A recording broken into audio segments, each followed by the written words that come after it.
termasuk teknik analisis penyelidikan epidemiologi. Jadi ada 4 ya teknik analisis penyelidikan epidemiologi.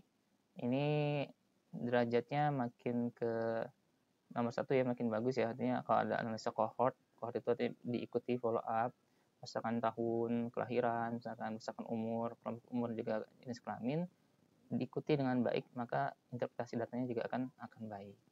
Dan nanti kalau tidak dapat data cohort, data analisis cross sectional. Ya, jadi adjustment of rate dan proportional mortality rate ini datanya bisa dari data analisis cross sectional juga. Baik, kita masuk dulu analisis yang pertama, analisis cohort dari mortalitas dan mobilitas. Jadi mempelajari angka penyakit ya ataupun kematian yang berubah-ubah menurut waktu, data dikelompokkan menurut waktu lahir, kemudian nanti data angka-angka kesakitan ataupun kematian disusun secara cohort, jadi diikuti longitudinal menurut waktu kelahiran.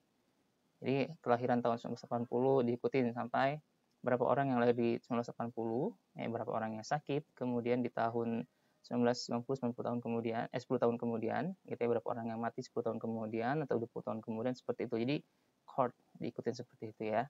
Dibuat dalam kurva ataupun tabel, nanti angka kematiannya dapat dilihat berubah menurut perjalanan waktu. Berarti ini teknik analisis ini kalau dilakukan otomatis data yang kan ya akan lebih tergambar dengan baik. Seperti itu ya, apa saja yang terjadi pada populasi yang lahir di tahun 1980, apa saja yang terjadi pada populasi yang lahir di tahun 2000, seperti itu. Ini ada sedikit data ya dari Frost WH 1939. Dia melakukan age specific death rate per 100.000 penduduk pria karena TBC ya, dengan rate cohort di tahun 1880 daerah Massachusetts ya. Nah, jadi di sini ada data ya, ada usia, kelompok usia 04, 59 sampai 70 plus. Kemudian ada tahun ya 1880 sampai 1930. Baik, ini tabelnya ya. Ini tabelnya age specific death rate, artinya kematian spesifik berdasarkan kelompok usia per 100.000 penduduk ya untuk pria TBC atau laki-laki ya TBC. Nah, jadi ini dikaitkan dengan rate cohort 1880. Jadi untuk yang kelahiran 1880 itu diikuti sampai nanti 10 tahun kemudian 1890, 1900 sampai 1930 diikuti per tahunnya. Seperti itu ya. Jadi datanya akan lebih kelihatan. Jadi orang yang lahir 1880, kemudian nanti di 1890 berapa yang kemudian dia 10 tahun kemudian ya, berarti 0 tambah 10 ya berarti masuk kelompok ketiga ya, 04, 10, 19. Itu berapa yang mengalami kematian. Kemudian 10 tahun kemudian lagi di tahun 1900 pada kelompok usia 29 berarti 288 kematian. Age specific death rate-nya pada pria karena TBC. Nah, selanjutnya teknik yang kedua adalah analisis cross sectional. Tujuannya sama dengan analisis yang pertama, cuma ini berkaitan dengan ketersediaan data ya. Jadi dia melakukan analisisnya secara cross sectional ya, potong rintang. Nanti angka-angkanya disusun kemudian dibuat dalam kurva spesifik mobility ataupun mortality untuk tahun tertentu. Nah, yang ketiga adalah adjustment of rate. Disebut juga dengan standardization of rate. Teknik ini mengatasi masa perbandingan data aktualisasi secara lebih fair. Jadi supaya dalam membandingkan data gitu ya, itu lebih proporsional, lebih tepat. Karena idealnya kalau kita membandingkan kelompok penduduk ya, data-data kelompok penduduk ya, yang anggaplah ada dua kelompok penduduk, dua kelompok ini memiliki faktor-faktor yang sama atau yang serupa ya dalam menimbulkan penyakit X. Jadi penyakit X di kelompok A, penyakit X di kelompok B. Ini faktor-faktornya sama. Maka kita tidak akan salah dalam interpretasi hasilnya. Tapi kalau faktor-faktornya beda, nah faktor-faktor di sini berkaitan dengan faktor PPT ya, personnya, usianya, jenis kelaminnya, sebagainya, tempatnya, berkaitan dengan waktunya juga, gitu ya. Nah, kalau beda faktor-faktornya ini, maka hasil interpretasi kita, perbandingan antara dua kelompok ini akan menjadi bias atau tidak tepat. Contoh kasus di bawah ini. Jadi ada sebuah laporan penelitian melaporkan bahwa kematian kasar, crude death rate ya, kota A itu 9 per 1000 penduduk, dan kota B 5,8 per 1000 penduduk. Kalau kita lihat dari data tersebut ya, jelas bahwa crude death rate di kota A itu lebih besar daripada kota B. Tapi apakah benar cara membandingkan seperti ini? Ternyata kalau kita lihat data aslinya, nah data aslinya seperti ini. Kota A dan kota B, kalau data kematian tadi itu ternyata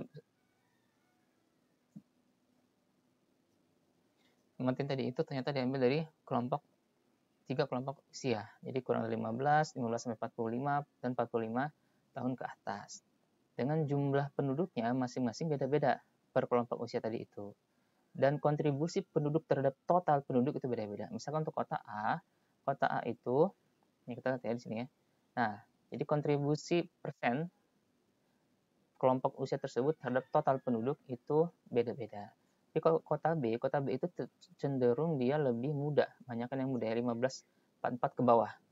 Ya, karena populasinya 40 dan 50. Kalau kota A, kota itu 40-30-nya 15-44 ke atas. Seperti itu. Jadi kontribusi berdasarkan faktor usianya itu berbeda. Ya. Nah, kesalahannya adalah dia menghitung langsung dijumlahkan kematiannya. Jadi kalau kota A kematiannya total 90, 6, 24, 60 ya 90, kota B 8, 30, 20 total 58. Nah, kemudian dibagi dengan total keseluruhan penduduk. Ya, untuk kota A 90 per 10.000 penduduk, kota B 58 per 10.000 penduduk. Hasilnya 9 dan 5,8. Di sini sih jelas ya, angkanya tentu saja lebih besar pada A. Tapi kalau kita lihat secara detail, kita lihat berdasarkan age specific death rate. Jadi kematian spesifik berdasarkan kelompok usia. Kita coba lihat di sini. Ya. Jadi ternyata ASDR-nya, age specific death rate-nya itu sama. Jadi untuk usia kurang dari 15 tahun di kota A 6 ya dibagi dengan 3.000 dikali 1.000 sama dengan 2. Kemudian di kota B 8 ya dibagi 4.000 jumlah penduduknya dikali 1.000 sama dengan 2 sama juga untuk kelompok usia yang lainnya. Jadi berdasarkan kelompok usianya ternyata sama kematiannya berdasarkan kelompok usia, tapi kenapa ditotalkan beda? Nah, itu kenapa seperti itu? Karena cara perhitungannya itu salah ya, karena langsung melihat total seperti itu, harusnya lihat perbagian. Nah, untuk mengatasi lalu gimana caranya? Lalu pertanyaannya bagaimana caranya kita menyajikan data crude death rate-nya yang tepat? Nah, caranya adalah kita buat dulu populasi standar. Populasi standar ini adalah gabungan dari populasi di A dan populasi di B. Jadi kalau tadi kan kelompok usia 15 tahun, kurang dari 15 tahun ya, di A itu 3.000 dan di B itu 4.000. Itu dijumlahkan aja jadi 7.000. Ya, sama juga untuk kelompok usia 15, 44 dan juga 45 tahun ke atas. Kemudian nah kita bandingkan dengan kematian spesifiknya. Karena kematian spesifik antara kelompok A dan kelompok B per kelompok usia itu sama ya, 26, 20. Karena tadi dihitung sama.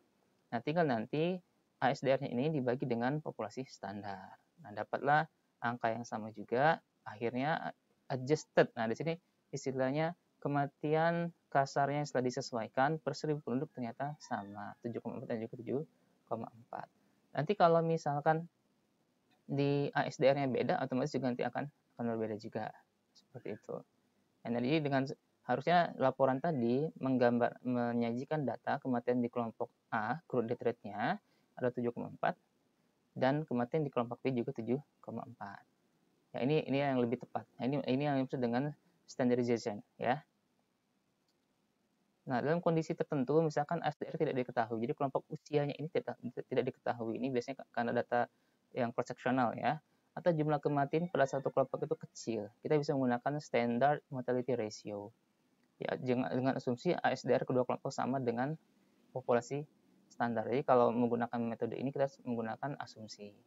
Jadi dengan dihitung dengan cara seperti ini, kematian yang diobservasi seluruhnya, kematian yang diharapkan seluruhnya nanti dari populasi standar ya. Nah, jadi bila SMR yang lebih dari 1, artinya lebih banyak kematian pada kelompok penduduk dibandingkan yang ditotalkan atau di expected ya. Oke, teknik keempat adalah proportional mortality rate atau PMR. Jadi yang membandingkan jumlah kematian adalah sebab yang khusus dengan jumlah kematian keseluruhan. Dilakukan karena kadang-kadang jumlah penduduk yang tidak diketahui karena tidak ada data, atau data yang ada hanya jumlah kematian karena sebab-sebab khusus. Kita dulu contohnya ya, misalkan di sini ada kelompok umur terus ada jumlah kematian karena TBC, terus jumlah kematian karena semua sebab, selain semua sebab ya, berarti termasuk TBC, bukan TBC, kanker dan sebagainya, itu masuk di semua sebab. Nah, kalau kita hitung ya kematian TBC karena semua sebab dibandingkan dengan semua sebab ya, maka kita akan menemukan bahwa ya 774 ya untuk yang kelompok usia 59 bagi dengan semua sebabnya totalnya di 11,7%. Kemudian untuk kelompok usia 10-14 tahun jadi 17,4%. Kelihatannya ini kematian karena TBC itu lebih banyak pada kelompok usia 10-14 tahun. Ya, seperti ini. Pertanyaan ini benar atau enggak dalam menyajikan data ini. Nah, ternyata dengan PMR kita harus melihat jumlah populasinya. Ya, karena lihat jumlah populasinya. Kalau kita menggunakan populasinya, angka kematian karena TBC, ya, untuk kelompok 5-9 tahun itu cuma 24,3 dan untuk 10-14 tahun itu 24,7. Tidak berbeda jauh ya, 24 masih di angka 24,3 dan 24,7. Jadinya tidak berbeda jauh. Ini nanti akan implikasinya kalau kita melaporkannya adalah yang atas, yang TBC dibagi dengan semua sebab, nanti implikasinya bahwa akan ada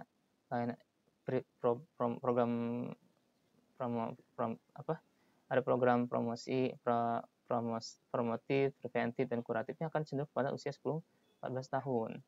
Ya, tapi itu padahal salah, nggak proporsional terhadap populasinya. Kalau yang bawah dia proporsional terhadap populasinya. Jadi kalau dari sini implikasinya adalah pelayanan kesehatan harus tercover sama untuk dua kelompok usia tersebut. Sekian ya untuk materi kelima ini. Nanti kita bisa lanjutkan dengan diskusi di kolom channel ataupun di forum. Sekian dari saya. Assalamualaikum warahmatullahi wabarakatuh.